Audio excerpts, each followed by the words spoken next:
Hello दोस्तों, welcome to my channel ई दुनिया। आज हम राजनीति विज्ञान यानी कि नागरिक शास्त्र, पॉलिटिकल साइंस, सिविक्स से संबंधित जो हमारा टॉपिक है स्टेट यानी राज्य, उसका अर्थ, प्रकृति, स्वभाव, स्वरूप एवं कार्य के बारे में जानेंगे और समझेंगे कि राज्य किसे कहते हैं। सर्वप्रथम हम यहाँ देखेंगे कि राज्य की अवधारणा, जिसके अंतर्गत हम यह जानेंगे कि राज्य किसे कहते हैं या राज्य का अर्थ क्या है। राज्य शब्द को अंग्रेजी में स्टेट कहा जाता है। स्टेट शब्द को लैटिन भाषा के स्टेटस से निकला है।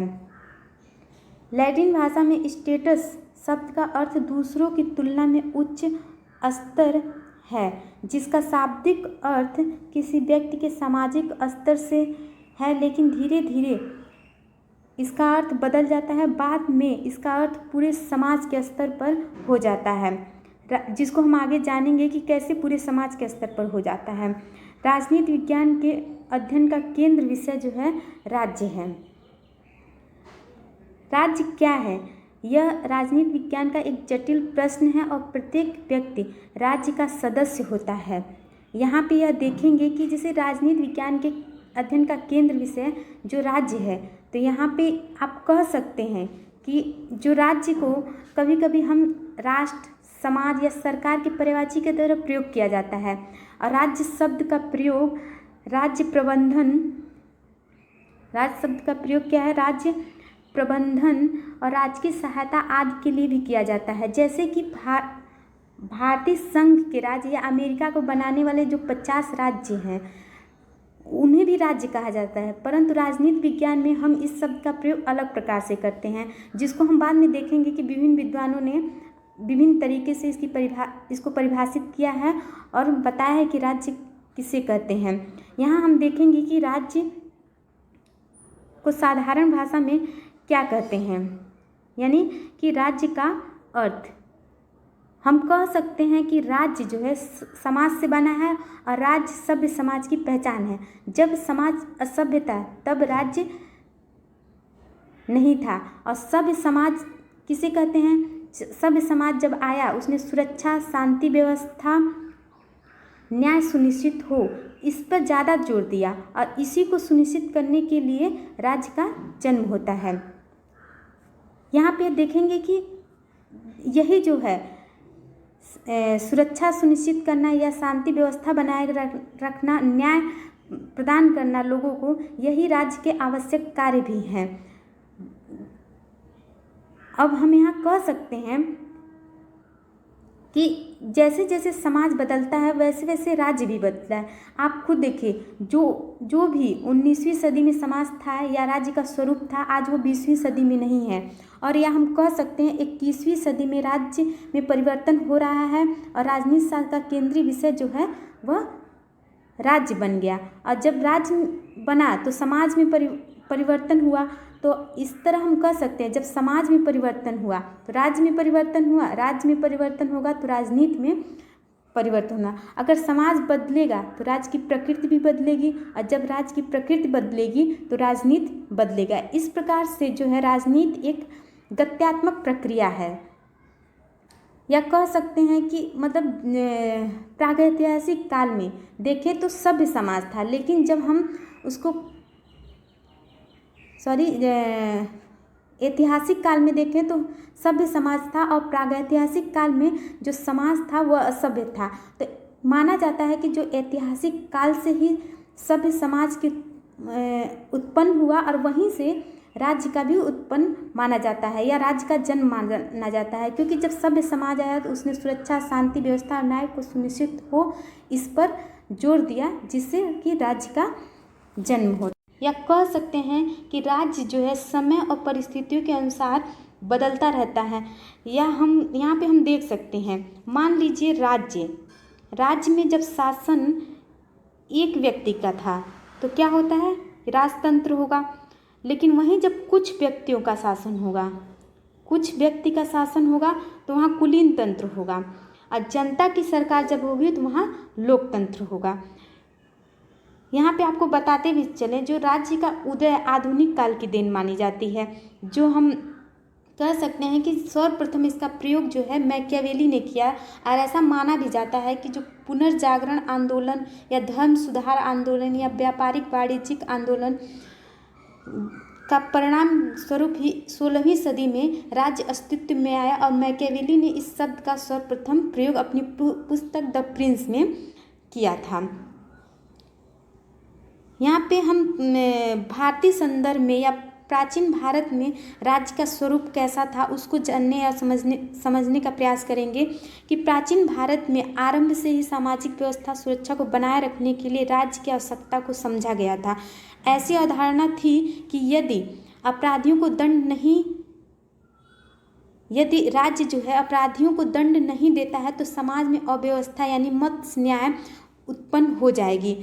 यहाँ पे हम कह सकते हैं कि राज्य दंड के डर से ही मनुष्य न्याय के मार्ग पर चलते हैं और न्याय ही उनका रक्षक है। महाभारत में कहा गया है कि यदि दंडधारक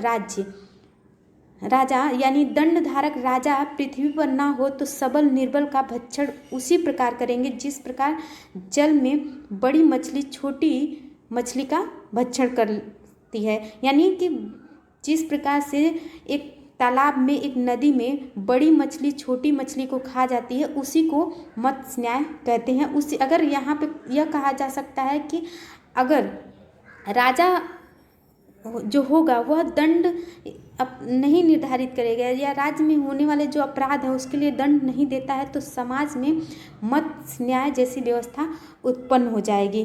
तो यहाँ पे हम कह सकते हैं जैसे कौटिल्य ने भी इस मत की पुष्टि करते हुए इसी प्रकार के विचार व्यक्त किए कि व्यवस्था के अभाव में मत्स्य न्याय की स्थिति उत्पन्न होती है। जैसे बड़ी मछलियाँ छोटी मछली को खा जाती हैं, वैसे ही जो बलवान मनुष्य निर्बलों को दबाते हैं या खा जाते हैं या उन्हें मतलब कि कह सकते हैं कि निर्बल बनाने का प्रयास करते हैं। इस प्रकार प्राचीन भारतीय जो मनीषियों ने भी सुशासन के लिए राज्य एवं राजा के अस्तित्व को अपरिहार्य माना।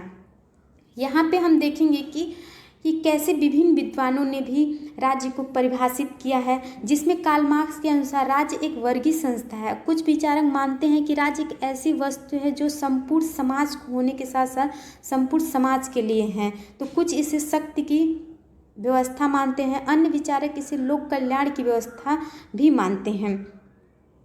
यहाँ पे हम देखेंगे कि मतलब कुछ विद्वानों ने राज्य को परिभाषित किया है और कहा है कि मतलब कि राज्य की अवधारणा या इसका अर्थ बताया है। ब्लांसली ने के अनुसार राज्य एक निश्चित क्षेत्र में रहने वाले राजनीतिक स्वरूप से गठित लोगों का समुदाय है। वहीं गार्नर ने कहा कि राज्य कुछ या अधिक लोगों का ऐसा समूह है या समुदाय है जिसका एक निश्चित भूभाग में जिसका अस्थायी रूप से सरकार हो, बाहरी नियंत्रण से पूरी तरह से स्वतंत्र है और जिसकी एक ऐसी संगठित सरकार हो जिसकी आज्ञाओं का पालन वहाँ के लोगों को स्वाभाविक रूप से करते हैं। नेक्स्ट है आपका कि वुडरो विल्सन ने भी राज्य को एक निश्चित क्षेत्र के भीतर कानून के द्वारा संगठित लोगों का समुदाय कहा। नेक्स्ट है आपका गिलक्राइस्ट ने राज्य को परिभाषित करते हुए कहा कि राज्य राजनीति विज्ञान की एक अवधारणा है और एक नैतिक वास्तविकता है जो मौजूद सरकार के अंतर्गत एक निश्चित भूभाग में रहने वाले चंद लोगों में निवास करती है। यह आंतरिक मामलों में लोगों की संप्रभुता को व्यक्त करने वाले अंग और बाहरी मामलों में अन्य सरकारों से स्वतंत्र है। थोड़े समय बाद यह समझा गया या यह पाया गया कि इस प्रकार के संगठन यानी राज्य संगठन को उस समय तक राज्य नहीं कहा जा सकता जब तक कि इस संगठन के पास संप्रभुता या सर्वोच्च शक्ति न हो। इस प्रकार राज्य के आवश्यक तत्वों में संप्रभुता को सम्मिलित किया गया और इस बात को दृष्टि में रखते हुए लास्की ने राज्य को परिभाषित करते हुए कहा कि राज्य एक क्षेत्रीय समाज है जो सरकारों और प्रजाओं में विभाजित किया गया, चाहे वह व्यक्ति हो या उनके समूह, जिनके संबंधों को एक दमनकारी शक्ति से मजबूत किया जाता है और निर्धारित होते हैं। यह परिभाषा लास्की ने दिया, किंतु जो प्रोफेसर लास्की द्वारा दी गई राज्य की परिभाषा को स्वीकार नहीं किया जा सकता। इसका कारण यह है कि संप्रभुता के दो पक्ष होते हैं, एक आंतरिक संप्रभुता, एक विपक्ष। उनमें लास्की के द्वारा संप्रभुता के केवल आंतरिक पक्ष का ही विवेचन किया गया, बाहरी पक्ष का नहीं किया गया। हम यहाँ कह सकते हैं कि अब तक राज्य की जो भी परिभाषाएं दी गई हैं उनमें से जो फिल्मर सबसे अधिक मान्य परिभाषा दिया। फिल्मर ने कहा कि राज्य मनुष्यों का वह समुदाय है जो एक निश्चित भूभाग पर अस्थायी रूप से बसा हुआ हो और जो एक सुव्यवस्थित सरकार द्वारा उस भूभाग की सीमा के अंतर्गत व्यक्तियों और पदार्थों पर पूरा नियंत्रण तथा प्रभुत्व रखता हो, जिसे विश्व के अन्य किसी भी राज्य से संधि या युद्ध करने या अन्य किसी प्रकार के अंतर्राष्ट्रीय संबंध स्थापित करने का अधिकार प्राप्त हो। इस प्रकार से हम कह सकते हैं कि फिल्मर की जो परिभाषा है वह राज्य के सभी तत्वों को जनसंख्या, निश्चित भूभाग या सरकार, आंतरिक या बाह्य संप्रभुता का उल्लेख करता है।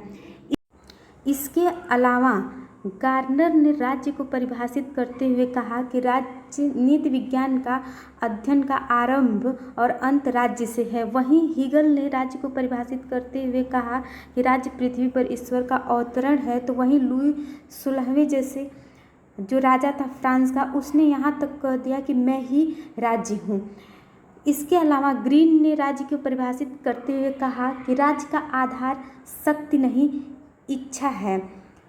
और अरस्तु ने राज्य को परिभाषित करते हुए कहा कि राज्य परिवारों और ग्रामों का एक समुदाय है। इसका उद्देश्य पूर्ण और आत्मनिर्भर जीवन की प्राप्ति है। इस प्रकार से कहें तो राज्य उस समुदाय को कहते हैं जिसमें यह भावना विद्यमान हो कि सब मनुष्य को उस समुदाय के लाभों को परस्पर और मिलकर उपभोग करना है। और इसके अलावा प्लेटो ने राज्य को परिभाषित करते हुए कहा कि राज्य व्यक्ति का, प्लेटो ने क्या कहा कि राज्य व्यक्ति का बृहद स्वरूप है। तो वहीं पर अरस्तु ने राज्य के संदर्भ में कहा कि राज्य व्यक्ति से पूर्व है या राज्य व्यक्ति का पूर्वगामी है। इस प्रकार से आज कह सकते हैं कि जो राज्य को विभिन्न विद्वानों ने भिन्न भिन्न प्रकार से परिभाषित किया है, जो एग्जाम के दृष्टिकोण से बहुत ही इम्पोर्टेंट है। आज के लिए बस इतना। नेक्स्ट लेक्चर हम पढ़ेंगे कि राज्य के 4 मौलिक तत्व कौन कौन से हैं या राज्य के आवश्यक तत्व कौन कौन से हैं। और यहाँ पे थोड़ा सा आपको हम बता देते हैं कि राज्य के जो 4 महत्वपूर्ण जो मौलिक तत्व हैं उनमें से पर्याप्त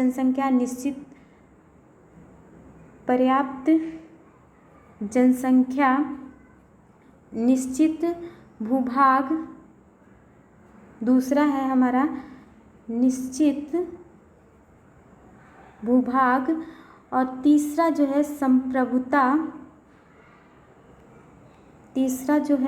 संप्रभुता, और चौथा जो है हमारा सरकार है। तो इन सब के बारे में हम नेक्स्ट लेक्चर में डिटेल में पढ़ेंगे कि किस प्रकार से राज्य के जो एक मौलिक तत्व हैं या राज्य के जो आवश्यक तत्व हैं वो कितना महत्व रखते हैं राज्य के लिए। और आज के लिए बस इतना ही। अगर आपको लेक्चर अच्छा लगा हो तो प्लीज़ लाइक, शेयर और सब्सक्राइब कर दीजिए। नेक्स्ट वीडियो के लिए बेल आइकन भी दबा दीजिए ताकि आपको नोटिफिकेशन टाइम से मिल पाए। Thank you so much. Comment करके बताइए कि आज का लेक्चर आपको कैसा लगा। Thank you so much.